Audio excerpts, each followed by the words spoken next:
Here's your Pinpoint Weather 12 forecast. Well, locally, it's relatively quiet in terms of showers and thunderstorms. We've had, of course, scattered activity and scattered downpours since last night in some communities. But we're watching Doppler radar closely because over the border, notice, some downpours and some thunderstorms at north central Connecticut and northeastern Connecticut.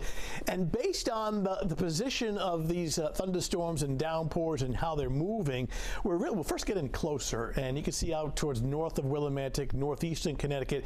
And based on the location and the movement, I would say right in this area, northeast Connecticut and northwest Rhode Island, probably the better chance now through about 7 o'clock this evening of a downpour or a strong thunderstorm and some lightning. And as far as the broader outlook or in the short term, I would say the better chance would be north and west of the Route 95 corridor. So you get closer to the coastline, while you still have a chance, it's lower. But you can see that the activity extends back through the Connecticut River Valley. While we do anticipate these to weaken, a heavy thunderstorm or a downpour can't be ruled out early this evening. Now, what the radar can do is actually estimate how much rain has fallen. It leaves sort of a digital footprint, and this is over the weekend.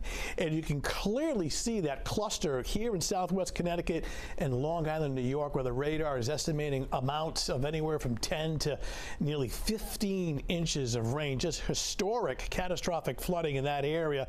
Here in southern New England, southern part of the state, southern Rhode Island, Washington County, westerly, last 24 hours have seen up to 3 inches of rain. So nothing of the magnitude of southwest Connecticut, but some areas did see some heavy rain over the last 24 hours. Actually, some partial sunshine in Providence right now. The threat tracker is elevated for at least a few more hours. Just kind of a heads up of a scattered shower or heavier thunderstorm. Again, the key word here is scattered, so not every town or city would see one. And again, we're favoring areas north and west of Providence. We got dry, comfortable weather coming up for Tuesday and Wednesday.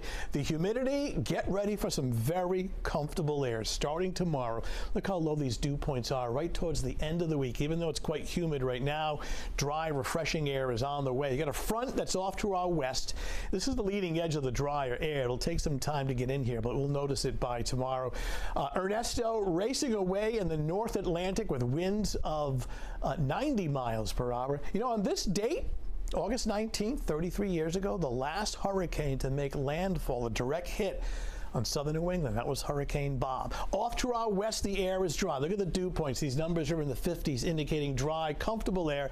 That's headed our way for tomorrow. So after a cloudy start, look for at least a blend of both clouds and sunshine tomorrow afternoon. If you work outdoors, it's very comfortable. And while the temperatures are running a little below average, I mean, mid-70s is nice and without the humidity.